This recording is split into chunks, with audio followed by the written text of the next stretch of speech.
The cello and piano duo of Christopher Wagner and Joanne Kong has been recognized around the world for their musical artistry.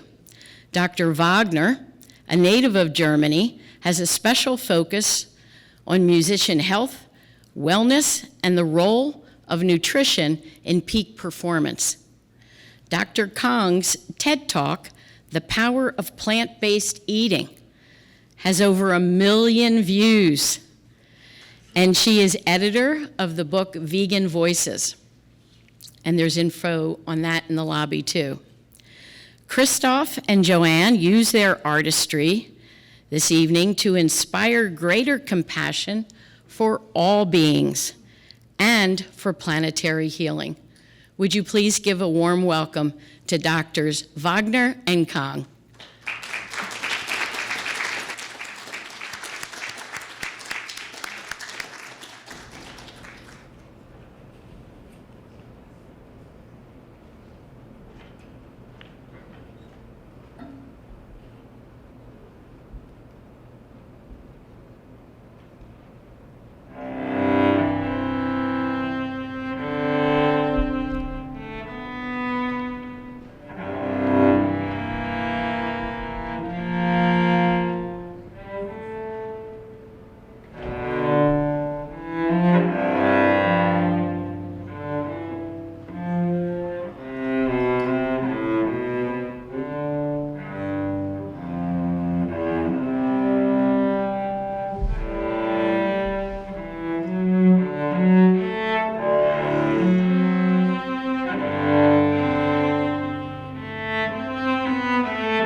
Poet James Joyce wrote, about music. He wrote the following: strings in the earth and air, strings by the river where the willows meet. There's music along the river, for love wanders there. Pale flowers on his mantle, dark leaves on his hair. All softly playing, with head to the music bent, and fingers straying upon an instrument. Turning to nature, we are nourished by this planet. It's no wonder we call her Mother Earth. The strands of our lives are tightly woven together with all that she gives us: the air we breathe, water, fertile soils, and life-giving plants. But human progress, while of astounding achievements, has also become more and more separate from nature and brought her great harm. Half of our mature forests and half of all plants are now gone, and 2/3 of wildlife has vanished in just the past 50 years. Can we awaken to a new way of being and living, contemplating with wonder and awe that our inner world and that outside of us are one?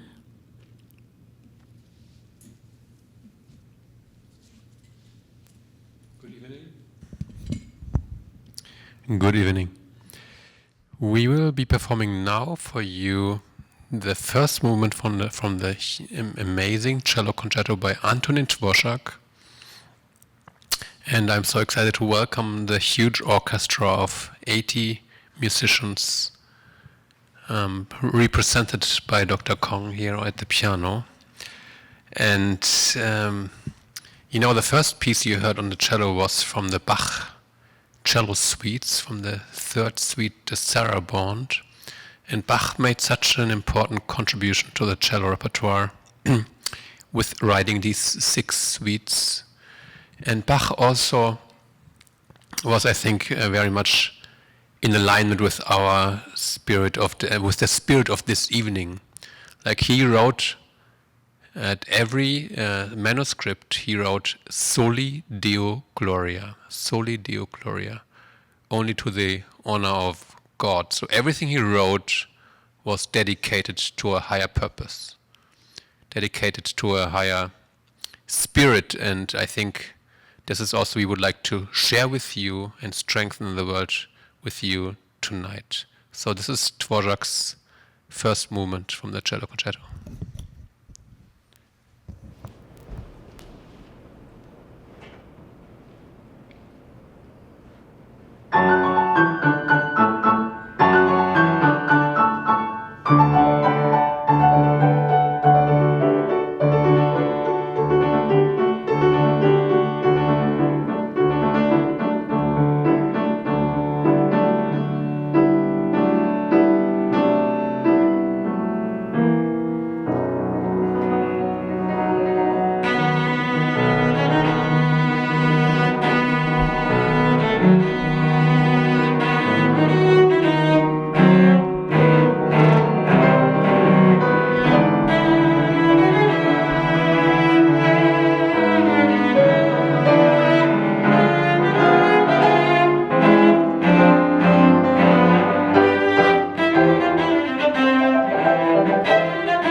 So how does humanity reach a state of peaceful oneness in the midst of all the seemingly insurmountable challenges we face in the world today? It will take a spiritual transformation in how we define our place in the world. Spirituality can be defined as the quality of being concerned with the human spirit or soul, as opposed to material or physical things. This is the guiding light for humanity to evolve away from the idea of progress, focusing on material gain and perpetual growth. We will now perform Pablo Casal's Song of the Birds. Casals once said the following: "Music is the divine way to tell beautiful, poetic things to the heart."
Thank you, everyone, so much for being here with us. So, we spoke about some brilliant musicians, Johann Sebastian Bach and Pablo Casals. And now we come to a brilliant mind and spirit, Albert Einstein, and he once said that our transformation will depend on raising our compassion.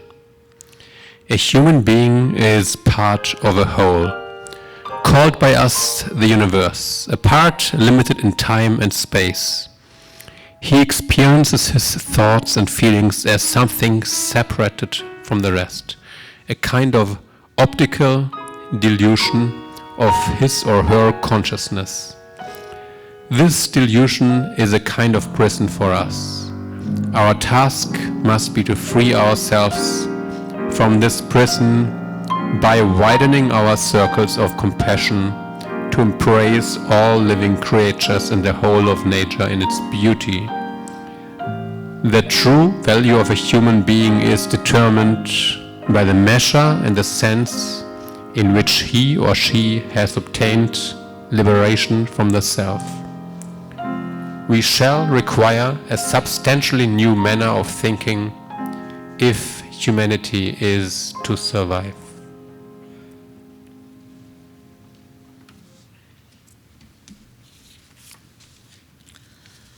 Part of the miracle on Earth is the amazing diversity of living beings, 8 million species. And there's the ethnic and cultural diversity of the human race. But in all the ways that matter the most to us as sentient beings, we are not different. We all have hearts. We bleed. We breathe, communicate and socialize, have families. We fear. We want to protect our children. We have a sense of play. And if necessary, all beings will fight for their lives. Over the course of human history, it was our perceptions towards various animals that grew to be different, so that some animals, such as our beloved pets, our companion animals, came to be loved as members of our families, while others were harmed in ways we'd never wish upon ourselves. Now, we didn't choose this out of deliberate malice. It was simply the culture we grew up in and accepted. Moving to veganism and choosing as compassionate a lifestyle as possible, it is the single most powerful way that we can bring compassion to the world and expand our connection to other living beings. And it's something that we can all do right now. I, many years ago, received my doctorate degree from U of O, and at the time, back then, I never thought about these sort of things, but I think part of just my own life journey was that I realized this sense of communication between animals, regardless of species, and I grew eventually to realize that extending compassion to all animals in my lifestyle and food choices was one of the most important things I could do. So we can expand our heart centers even more to love all the beautiful creatures that share the planet with us. And I often talk to young people and I'll say, think about all the things that animals can do that we can't do. Cheetahs can run 65 miles an hour.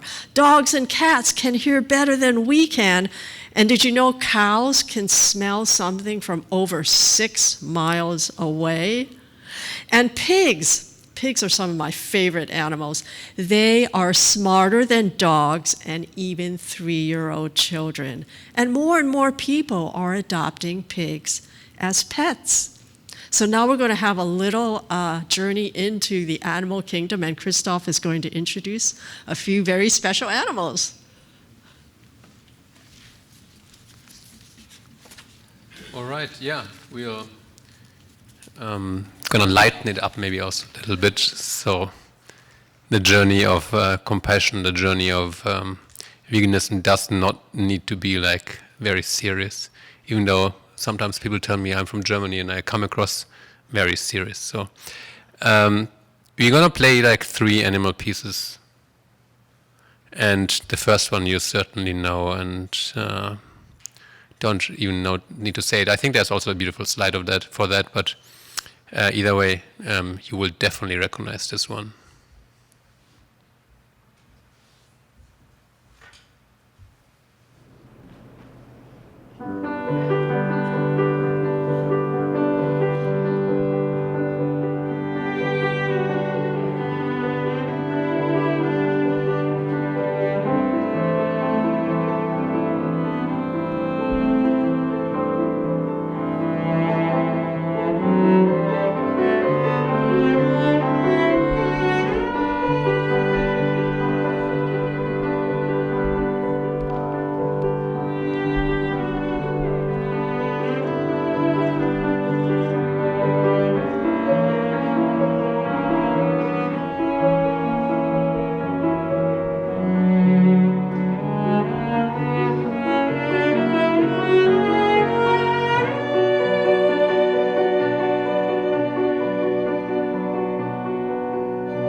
Yeah, at first it was it required a little bit of fantasy to put it together with the music, but it indeed was the swan, right? And I think like everyone in the room got that. So this was the swan. Now we come to a smaller animal than the swan, and it's pretty slow and has something like carries something on the back. So maybe you can recognize it from our playing.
All right, so for the last one, I invite you to all stand up if that's comfortable for you. And if it's not, you can also stay sitting down, but you're welcome to stand up. Want to move a little bit, create a little bit of energy here. And you can move to that animal, to that piece like you would imagine that animal would move or stamp or whatever.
right, so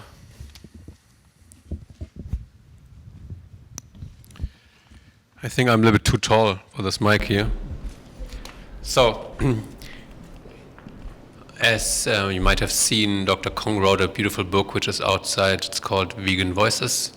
And one of the writers in there is actually Gwenna Hunter from Los Angeles, and she's an incredible community organizer helping underserved communities there with transitioning to healthier food choices, making food more accessible, learning about cooking, the right ingredients, and so on. And Gwenna writes about a dream in that essay, and we're going to share that dream with you now. I dreamt that I was flying in the sky overlooking a beautiful bright green pasture. I noticed a beautiful cow looking up at me. Our eyes connected, and when they did, it was like I flew inside of her and became one with this cow. I was the cow. We merged, and I felt her joy, her sorrow, her grief, her love, her excitement, her joy, giving birth to children, loving her children, enjoying companionship and her love for humans. I emerged from the dream in shock, crying uncontrollably, because what I felt more than anything was their immense capacity to love. But how could a cow be capable of this? After all, weren't they put here for us? As I cried and sat up in my bed, I suddenly felt a physical warmth on my chest, right where my heart resides. It was so warm and loving and soft. It felt so good that I could have died from the experience. I knew that what I experienced was my imagination, but the cow giving me a piece of her heart and letting me know that they love too and that they love us.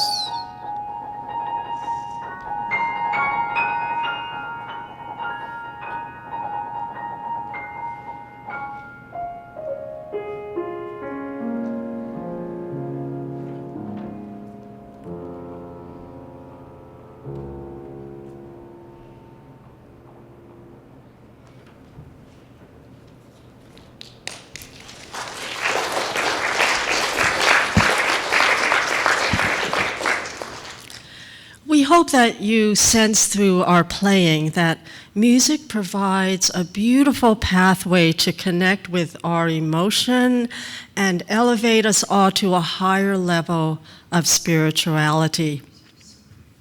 There's a wonderful vegan advocate. Her name is Sandra Isobel Kyle. She lives in New Zealand. And what she does every week, a few days, she goes and visits the local slaughterhouse. And she wanted to find a way to somehow impart love to these animals. And she found that the most touching way, most effective way that she felt she could do that is to sing to them. So she's become known as the singing vegan. And she has a wonderful quote. She says, "I want the world to see what I see. When I look at a calf, a cow, a sheep, a pig at the slaughterhouse, I don't just see a body. I feel a being. I see a soul." We are next going to play as a tribute to and a dedication to all animals out there. We're going to play the beautiful second movement of the Dvorak Cello Concerto.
Well, thank you so much for sharing music with us. And, you know,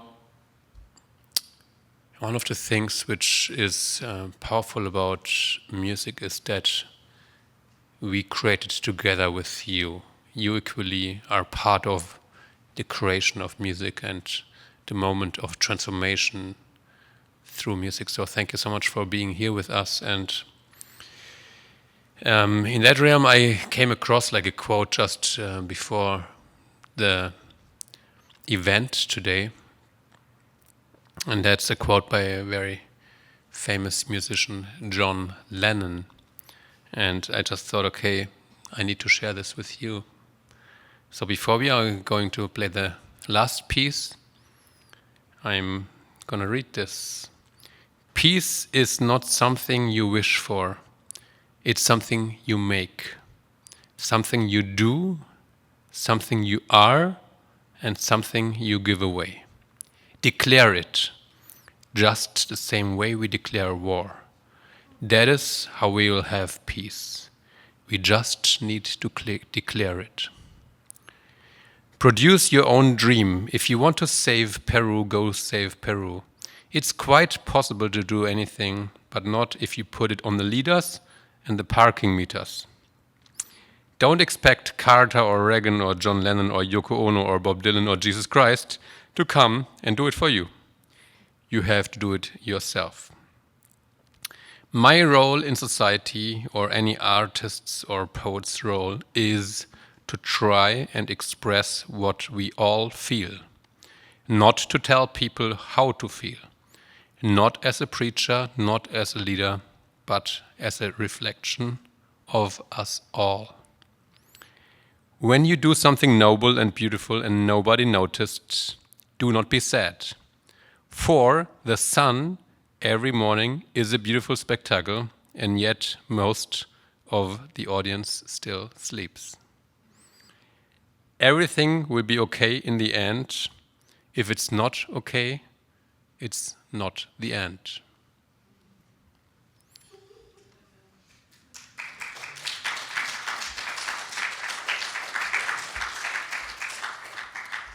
So now the question is if we can come to the end, if it's okay or if it's not okay. So let's see how we can come to the end with this last piece. Bohuslav Martinu, also a Czechoslovakian composer, same as Antonin Dvořák. In the same way, Antonin Dvořák wrote this cello concerto in New York in 1894. Bohuslav Martinu also emigrated to the United States, but in the 20th century. So this piece was written in 1941, also in America, and it's based on a theme of Rossini from an opera from Giacomo Rossini. So you will hear that theme, and then five variations on that theme. And we hope we can end this evening also with a note of lightheartedness. Thank you.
Thank you all so much, and I'd like to extend a special thanks to Lynn Silvan and Robert Jacobucci and all the amazing volunteers at Even for putting these kinds of events together for the community. So thank you so much.